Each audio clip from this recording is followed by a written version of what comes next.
देखिए बीजेपी के लोग क्या कह रहे हैं कि रसीद लाइए, आपने चंदा दिया कि नहीं दिया है। हमारे जो मुख्यमंत्री वो इंजीनियर भी हैं, वो बहुत बड़े इंजीनियर हैं। आज सबसे बड़ा महापाप अगर किसी ने किया है तो भारतीय जनता पार्टी ने किया है कि प्रभु श्री राम जी का चढ़ावा भी उन्होंने चोरी कर लिया है। दान पात्र से पैसा निकाल लिया। इस बार जो राम धन की चोरी किए हैं, प्रभु श्री राम इनको जीतने नहीं देंगे। इनके महापाप की सजा इनको मिलने जा रही है। और गोरखपुर को जोड़ने वाली सड़क 90 किलोमीटर की 7,000 करोड़ की बनाई है सड़क। सोचिए 7,000 करोड़ की। और आज भी अगर उस सड़क पर चलोगे आप तो हो सकता है आपको घर पहुंच करके अपनी पीठ का इलाज कराना पड़े या पेट का इलाज कराना पड़े। जब से पीडीए से वो लोग हारे हैं तब से पीडीए की नई नई परिभाषा बना रहे हैं। वो लोग सबक सिखा दिया है। और अभी चुनाव में जब वोट पड़ेगा उस समय पता लगेगा कि इनके खिलाफ कितना मतदान होने जा रहा है। क्या जनेश्वर मिश्र जी समाजवादी चिंतक के साथ साथ समाजवादी नेता और एक ऐसे नेता जिन्होंने समाजवादी आंदोलन को जीवन भर अपनाया। न केवल समाजवादी आंदोलन को उन्होंने आगे बढ़ाया बल्कि अपने जीवन में भी समाजवादी सिद्धांत को अपनाने का काम किया। एक ऐसे नेता जो सादगी के साथ अपने विचारों से और बिना भेदभाव के सबको जोड़ने का काम किया। उन्होंने जीवन भर समाजवादी पार्टी और समाजवादी आंदोलन को बढ़ाने का काम किया। एक ऐसे नेता को हम सब लोग याद करने के लिए यहां पर मौजूद हुए हैं। मैं सबसे पहले समाजवादी पार्टी के सांसद सनातन पांडे जी और उनके जितने सहयोगी साथी जो लगातार पूरे उत्तर प्रदेश में जगह जगह जाकर के, और मैं उन नेताओं का भी धन्यवाद देना चाहता हूं कि उत्तर प्रदेश के कई जिलों में जब सनातन पांडे जी पहुंचे न केवल उनका स्वागत किया बल्कि बड़ी संख्या में समर्थन देकर के, और आज जो ऐतिहासिक कार्यक्रम मैं देख रहा हूं वो उसी का परिणाम है कि जनेश्वर मिश्र जी के कार्यक्रम में जहां उन्हें परमिशन देनी थी, आदरणीय जनेश्वर मिश्र जी के कार्यक्रम के लिए जहां परमिशन देनी थी उन्होंने हमें आपको परमिशन नहीं दी। इसलिए हमें इस कार्यालय में कार्यक्रम के आयोजन करना पड़ रहा है। लेकिन मैं आपके उत्साह और जोश को देखकर कह सकता हूं उन्होंने परमिशन दी नहीं दी, उनकी परमिशन हमें नहीं मिली। लेकिन आज जनेश्वर मिश्र जी को याद करते हुए हम ये संकल्प लेते हैं कि उनका मिशन कभी भी रुकेगा नहीं, उसको कोई परमिशन की जरूरत नहीं पड़ेगी। उनका मिशन इसी तरह लगातार चलता रहेगा। यहां पर उनके परिवार के लोग भी मौजूद हैं। जिन लोगों ने बहुत करीब से देखा होगा वो आदरणीय जनेश्वर मिश्र जी को बहुत अच्छी तरह याद करते होंगे। हमारे लिए और समाजवादी लोगों के लिए उन्होंने बहुत महत्वपूर्ण योगदान देने का काम किया।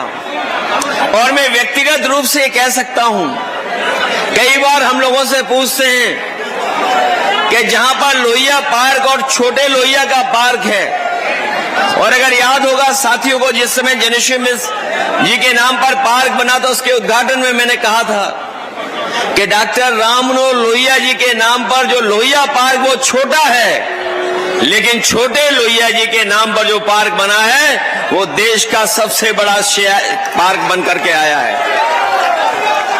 और ऐसा पार्क उनकी याद में जो बना है सदियों सदियों लोग याद करते रहेंगे कि समाजवादी लोगों का और आदरणीय जनेश्वर मिश्र जी का कितना बड़ा योगदान समाज को सुधारने और आगे बढ़ाने के लिए रहा है। लोग पीडीए की बात करते हैं और पीडीए की नई नई परिभाषा बनाते हैं। जब से पीडीए से वो लोग हारे हैं तब से पीडीए की नई नई परिभाषा बना रहे हैं वो लोग।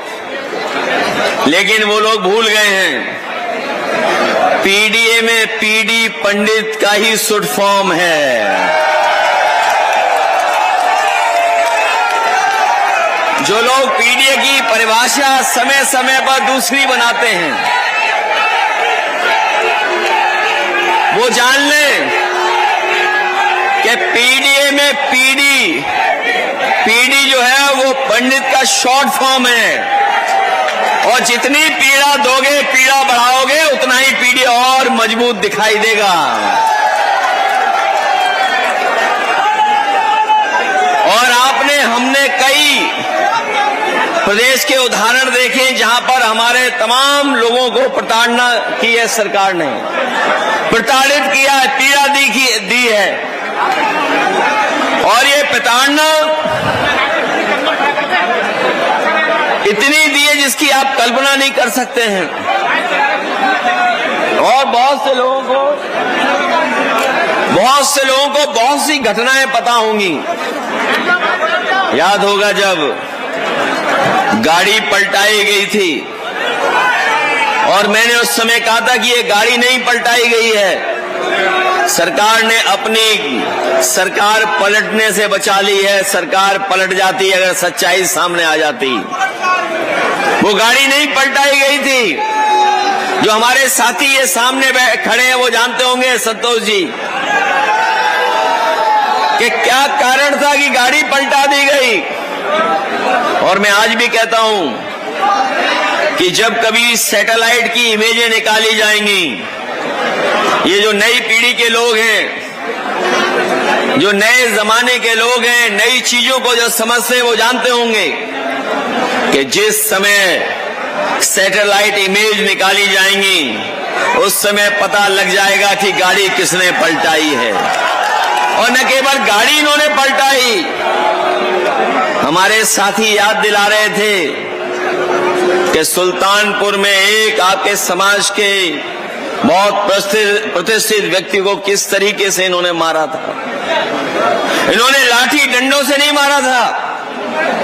जिनको घटना पता होगी उन्हें पता होगा कि ड्रिल से मारा गया था, जिससे छेद किया जाता है। न केवल ड्रिल से मारा, बल्कि आप जानते होंगे एक साथी केवल न्याय के लिए गया था थाने पर। बस्ती और संत कबीर नगर में उसको पुलिस के लोगों ने मार मार करके उसकी जान ले ली थी। ये हमें और हमारे साथियों को तो मार ही रहे थे, लेकिन अब तो ब्राह्मण समाज के पीछे भी पड़ गए ये सरकार के लोग। ये हमारे जो सबसे पहले पीढ़ी है, जो पी है, उन्हीं के पीछे पड़ गए हैं। और वो जो कहावत है गोरखपुर में, हाथा नहीं भाता, पता नहीं क्या कारण है कोने हाथा नहीं भाता। और एक साथी कह रहे थे कि कोई डीसीएम है जो लखनऊ में बैठे हुए हैं, बिना बरसात के छाता लगाए थे और बिना मन के, बिना किसी प्रेम के किसी को संग लिए थे। उनके बारे में कह रहे थे कि उनको कोई गार्ड भी नहीं सुनता है। ये खड़े रहने तो कोई बात नहीं, खड़े रहने, खड़े रहने तो कोई बात नहीं, खड़े रहने तो खड़े रहने। उनकी कोई गार्ड भी नहीं सुनता है। जो लोग सच्चाई जानते होंगे, जो लोग सच्चाई जानते होंगे वो ये जरूर जानते होंगे कि गार्ड की बात गार्ड कैसे सुनेगा। कोई गार्ड की बात गार्ड कैसे सुनेगा। इन बातों को हम इसलिए नहीं कहना चाहते हैं क्योंकि सबसे बड़ा महत्वपूर्ण विभाग उनके पास है। बताओ आज हालत क्या है स्वास्थ्य विभाग की। आज स्वास्थ्य विभाग को इलाज की जरूरत है, दवाई की जरूरत है, इतना बर्बाद कर दिया है। केवल यही घटनाएं नहीं, यहां पर मंच पे जितने लोग बैठे, हमारे सामने जितने लोग हैं, इसमें बहुत सारे लोग जानते होंगे कि वो शंकराचार्य कभी नहीं बन सकते हैं। अगर हम कितनी भी डिग्री हासिल कर लें, कोई भी पढ़ाई कर लें, हम लोग शंकराचार्य नहीं बन सकते हैं। और हमारे सनातन धर्म के और हिंदू धर्म के सबसे प्रतिष्ठित स्थान अगर कोई माना जाता है तो वो शंकराचार्य जी का स्थान माना जाता है। और आपको याद होगा जिस पावन स्थल पर जो उनका पौराणिक अधिकार रहा है, जो परंपराओं के महत्व को बढ़ाता है, कुंभ के आयोजन में केवल वो सच जानना चाहते थे, लेकिन सरकार ने उन्हें स्नान नहीं करने दिया, त्रिवेणी में स्नान नहीं करने दिया। बताओ इतिहास में कहीं ऐसा उदाहरण हो कि किसी सरकार ने शंकराचार्य जी को रोका हो? अगर एक उदाहरण हो तो हमें बता दो आप। इतिहास में भारत की धरती पर अगर एक भी उदाहरण हो कि जहां पर हमारे पूजनीय शंकराचार्य जी को स्नान करने से रोका गया हो, त्रिवेणी में स्नान नहीं कर सकते हैं, उन्हें धरना देना पड़ा।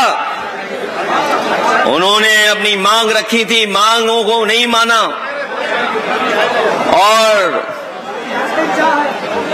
उन्हें धरना देना पड़ा, लेकिन धरने के बावजूद उनकी कोई सुनवाई नहीं हुई। जो हमारा सबसे बड़ा आत्मसम्मान होता है, जो एक ब्राह्मण समाज के लिए सबसे प्रतिष्ठित चीज है, धार्मिक चीज है, उन बटकों के साथ कितना अपमान इस सरकार ने किया वो कोई भूल नहीं सकता है। बटकों के साथ जो अपमान किया और पूजनीय शंकराचार्य जी को डराने के लिए उन पे कौन सा मुकदमा लगाया था? पॉस्को वाला लगाया था, झूठा मुकदमा। कौन सा मुकदमा लगाया था? झूठा पॉस्को वाला।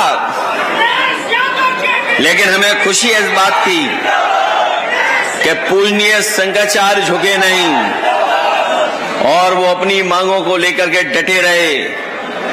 बाद में पूरे प्रदेश में भी जगह जगह गए। हमें खुशी है कि समाजवादियों ने बड़े पैमाने पर उनका सम्मान करने का काम किया। यहाँ जितने लोग मौजूद हैं वो किसी न किसी रूप में उनके साथ खड़े दिखाई दिए हैं। और एक कहानी नहीं है, एक कहानी नहीं है, न जाने कितनी कहानियां हैं, कितने उदाहरण हैं। ऐसा कभी किसी सरकार में नहीं हुआ होगा, इतना अपमानित महसूस नहीं किया होगा किसी ने। न केवल हमारे ब्राह्मण समाज के लोग बल्कि हर वर्ग के लोग दुखी हैं। इन्होंने हर चीज पर संकट पैदा कर दिया है। लेकिन थोड़े बहुत होश अगर किसी ने उड़ाए इनके, तो जो नई पीढ़ी है, जेनजी जो नाम निकल करके आया है, ये घबरा गए। जो नकारात्मक राजनीति करते थे, दूसरों को बदनाम करने के लिए काम करते थे, जो लोग दिन प्रतिदिन दूसरों को बदनाम करने के लिए मीडिया का साथ लेते थे, बड़े बड़े अखबारों का साथ लेते थे, बड़े बड़े कैमरों का साथ लेते थे। लेकिन हमें खुशी है कि मेन स्ट्रीम मीडिया तो सरकार के साथ दिखाई दे रहा था, लेकिन मेन स्ट्रीट जो सड़क पर हमारा जर्नलिस्ट है, जो मेन स्ट्रीम मीडिया था, उसका मुकाबला करने किसी ने किया तो हमारे मेन स्ट्रीट मीडिया ने मुकाबला किया और अंतर्गतवाद मेन स्ट्रीम मीडिया को पीछे हटना पड़ा। जो नकारात्मक राजनीति करते थे उनके पाप का घड़ा भर गया था, और जब घड़ा फूटा तो बताओ कैसे मीम्स निकल करके आए हैं। ऐसे मीम्स निकले जो कोई समझ नहीं सकता था, वो नई पीढ़ी के लोग ही समझ सकते थे। ये दूसरों पे आरोप लगाते थे कुछ कुछ, लेकिन हमें खुशी है कि युवाओं ने उन्हें सबक सिखा दिया है। और अभी चुनाव में जब वोट पड़ेगा उस समय पता लगेगा कि इनके खिलाफ कितना मतदान होने जा रहा है। केवल ये लोग हर चीज से घबरा जाते हैं। यहां तो मैं अपने तमाम साथियों का धन्यवाद देंगे और विशेष हम अभिलेष जी का धन्यवाद देंगे। अभिलेष जी का, जो लोग जनेश्वर मिश्र जी से मिलने जाते रहे होंगे उस समय उनके जन्मदिन के अवसर पर उस समय उन्हें बलिया की पूड़ी और बलिया का खाना खाने को मिलता था। वो जो भी कार्यकर्ता नेता आते थे उनका सम्मान अपने जन्मदिन पर बलिया का भोजन करा के करते थे। मैं अवलेश जी का विशेष धन्यवाद दूंगा कि आज जब जनेश्वर मिश्र जी का इतना बड़ा कार्यक्रम हो रहा है, सभी के भोजन के लिए इंतजाम अगर किसी ने किया है तो हमारे अवलेश सिंह जी का मैं उनका बहुत बहुत धन्यवाद और आभार प्रकट करता हूं। यहाँ खाने पर कोई नोटिस नहीं मिलेगा, लेकिन बाटी चोखा अगर खा लिया विधायकों ने तो सोचो सरकार से नोटिस मिल गया था उन्हें। जब बाटी चोखा खाया था उनको तो जानते होंगे उन्हें नोटिस मिल गया था। और कभी कभी कैसे अपमानित करते हैं। आज सुना है कि कोई क्वेश्चन पेपर आया जिसमें अंग्रेजी में न जाने कितने गलत क्वेश्चन पूछ लिए। 100 कुछ क्वेश्चन थे, 135 में गलत कितने पूछे अंग्रेजी में? बताओ, क्वेश्चन पेपर में ये पहली बार नहीं हो रहा है।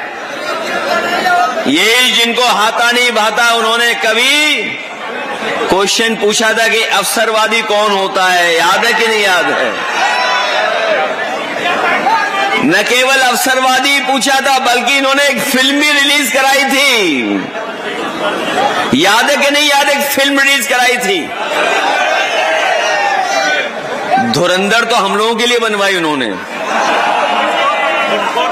लेकिन हम कहना चाहते हैं जिन्होंने धुरंधर में जो नोटबंदी की बात कही है, जब कभी भी सरकार बनेगी तो ऐसे लोगों के खिलाफ भी हम लोग जांच करने का काम करेंगे। और उन्होंने कौन सी फिल्म बनाई थी, अब आपको याद है कि नहीं याद है? समाजवादियों ने तो बनवाई थी एक फिल्म, जिन्होंने बनाई फिल्म वो हमें छोड़ के चले गए। उस फिल्म को हम लोगों ने सब्सिडी दी थी। उस फिल्म का नाम था पंडित जी अब ब्याह कब हुई। लेकिन इन्होंने बताओ कौन सी फिल्म बनाई थी अभी? बताओ, हम लोग तो बोल भी नहीं सकते कि क्या नाम रखा था फिल्म का। ये किसने रखा था नाम? ये जो गद्दी पे बैठे लोग हैं, जो सोचो कैमरे के सामने क्या क्या बोल सकते हैं।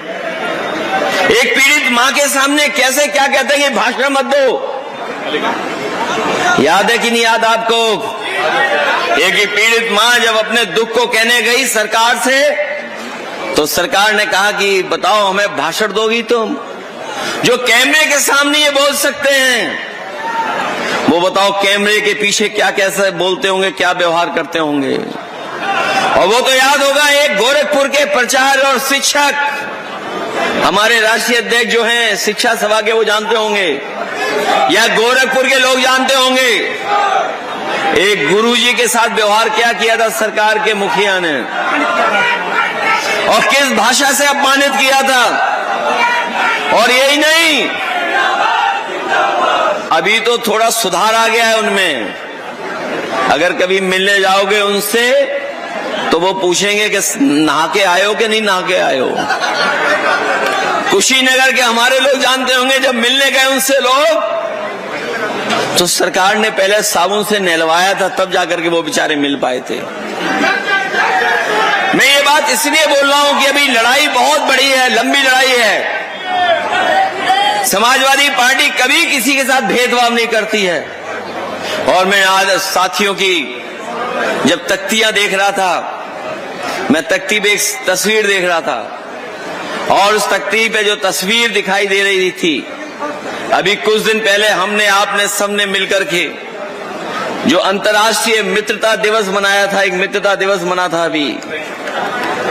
अभी कुछ दिन पहले व्हाट्सएप पे सबसे ज्यादा तस्वीर अगर कोई चली है तो जो हमारे साथी अभी तख्ती पर तस्वीर लगा के लाए थे, ये कोई दोस्ती आज की नहीं है। भगवान कृष्ण और सुदामा की दोस्ती आज की नहीं है। बताओ कितने हजार साल पुरानी है, किस युग की है दोस्ती।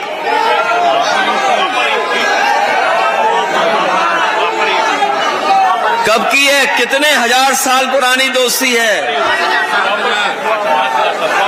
और दोस्त हम लोग ऐसे भी होते हैं कि परवाह नहीं करते हैं किसी चीज की।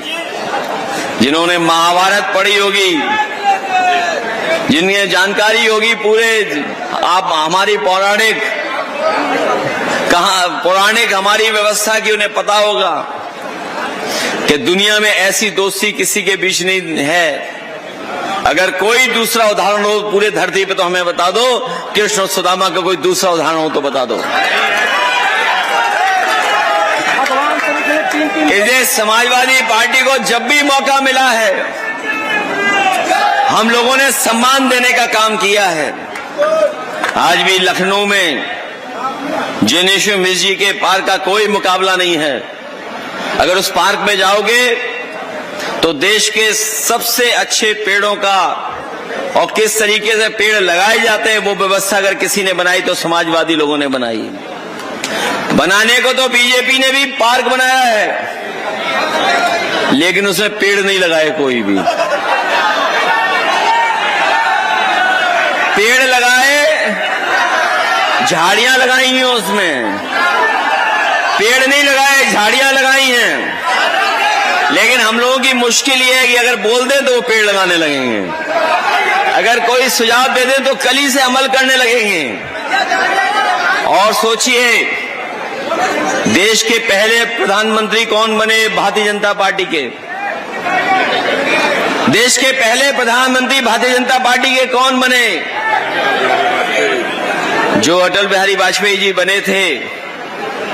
उनके नाम पे भी कोई काम नहीं किया। जो आदरणीय उदय प्रताप जी ने जिसका नाम दिया लोक भवन, समाजवादियों ने बनाया और नेताजी ने उद्घाटन किया, उसी पे प्रतिमा लगा दी। न केवल प्रतिमा वहां लगाई, बल्कि भगवान विष्णु के नाम पर जो स्टेडियम बना था उसका भी नाम बदल करके उन्हीं के नाम पर कर दिया। और जो यूनिवर्सिटी बनाई भी, उसमें कोई यूनिवर्सिटी में पढ़ाई नहीं होती है।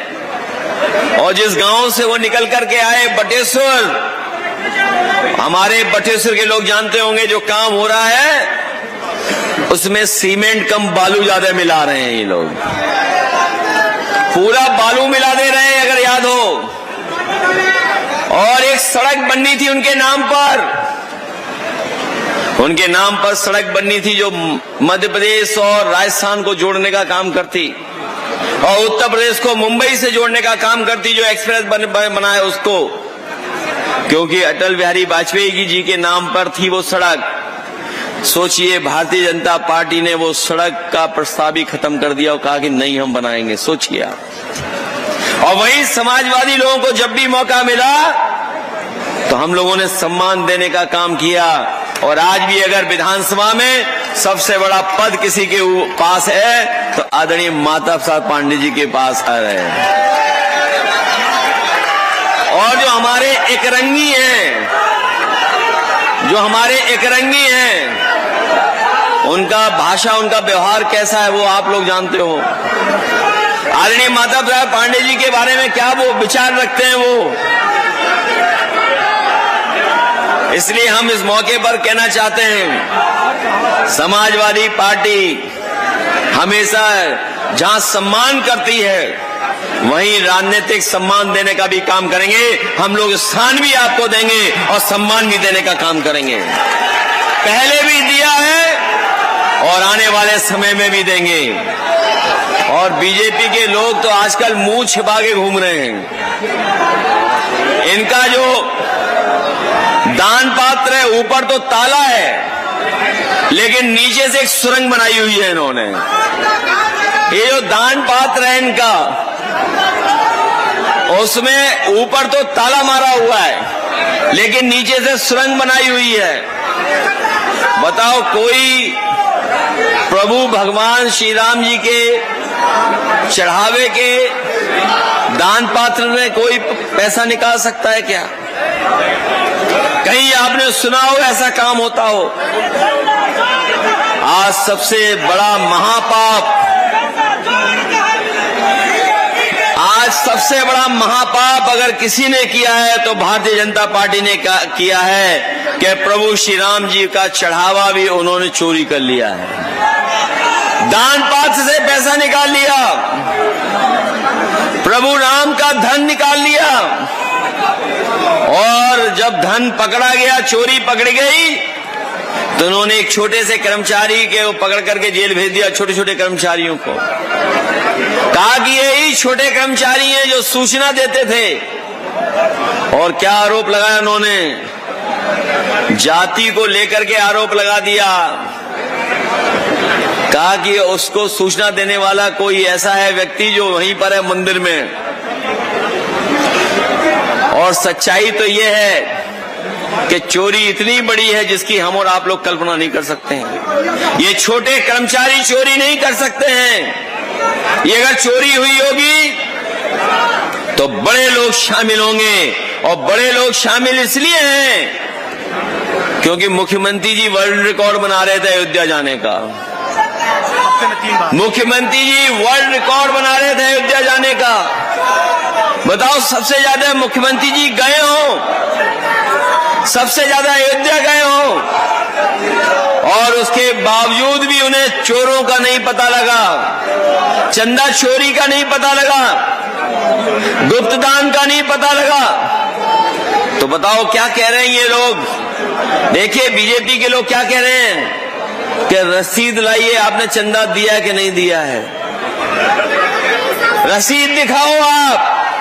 इससे ज्यादा घटिया बात कोई नहीं हो सकती है, क्योंकि दान दिया हुआ, दक्षिणा दिया हुआ, उसकी कभी रसीद नहीं मिला करती है। हमारे हिंदू परंपराओं में, सनातनी परंपराओं में कभी भी उसका रसीद नहीं मिला करती है।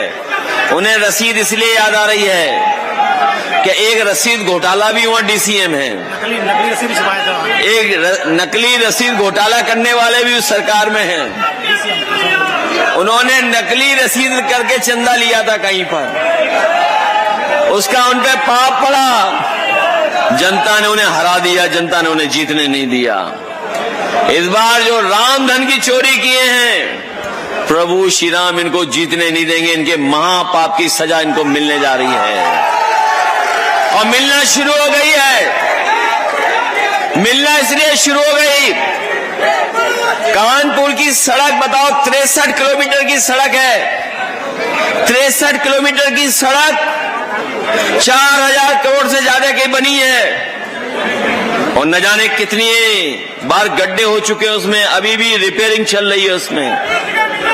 बताओ, 63 किलोमीटर की सड़क और 4000 करोड़ से ज्यादा की बनी हो, और बारिश पड़ते ही उसमें गड्ढे पड़ गए हो, रिपेयर करना पड़ रहा हो, तो बताओ ये भ्रष्टाचार है कि नहीं है, ये लूट है कि नहीं है। न केवल यहां पर इन्होंने लूटा है, हमारे जो मुख्यमंत्री वो इंजीनियर भी हैं,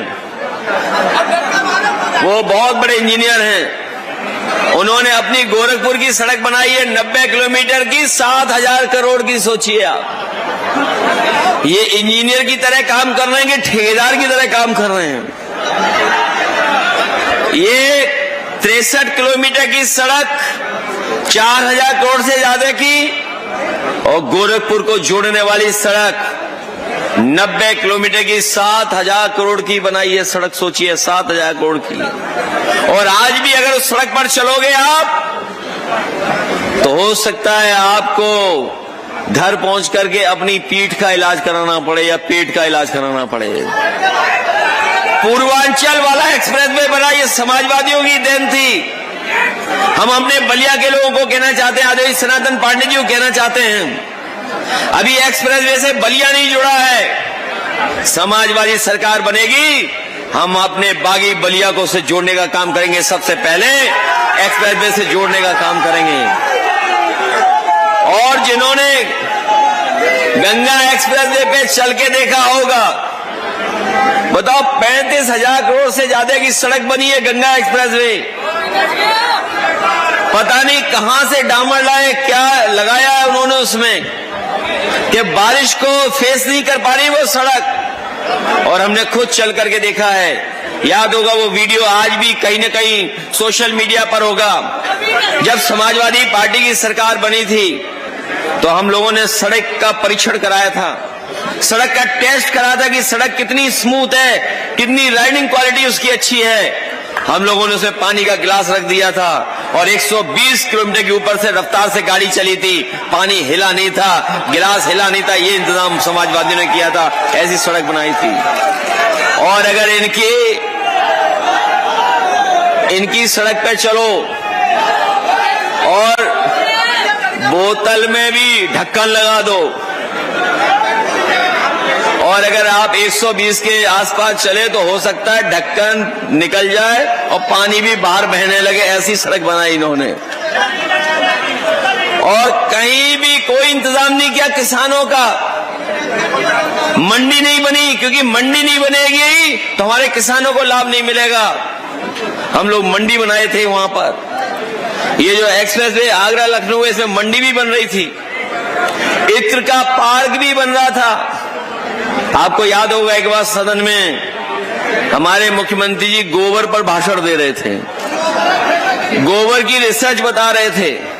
हमने कहा गोबर आप रख लो, हमें हमारा इत्र पार्क दे दो, बताइए आप। तो क्या खिलाफ प्रचार करने लगे कि हमें कहीं बदबू आती है। इसलिए इनसे सावधान रहना। इन्होंने सड़कों को, जो बुंदेलखंड एक्सप्रेस वे, वो भी बर्बाद बनाया है। जो बुंदेलखंड से आए होंगे वो जानते होंगे कितना बर्बाद बना हुआ है बुंदेलखंड। और जो समाजवादियों के काम थे उन कामों को बर्बाद कर दिया है। ये जो पुलिस को लेकर के कोई ज्यादा बात नहीं करनी है, लेकिन पुलिस के बारे में सब जान गए, उनका रेट जाने कितना बढ़ गया है और कितना अन्याय कर रही है पुलिस, और न जाने कितने लोगों की जान ले चुकी है। पुलिस का काम है रक्षा करना, पुलिस का काम हत्या और झूठा फंसाना नहीं है। लेकिन ये पुलिस के लोग, क्योंकि मुख्यमंत्री जी खुश होते हैं कि अगर कोई फंस जाए तो, इतना अपमान, इतना जनता के साथ धोखा कभी नहीं हुआ होगा जितना इस सरकार में हुआ है। ये जो कानून व्यवस्था की बातें करते हैं, अगर किसी ने पुलिस को सबसे अच्छा रिस्पांस सिस्टम बनाया के दिया, वो समाजवादियों ने बना करके दिया था।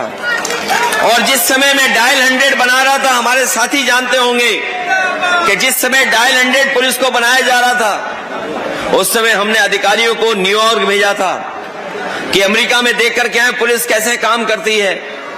और जब अमेरिका से देख करके अधिकारी आए, फिर हमने यहाँ की परिस्थितियों के हिसाब से 100 नंबर बनवाया।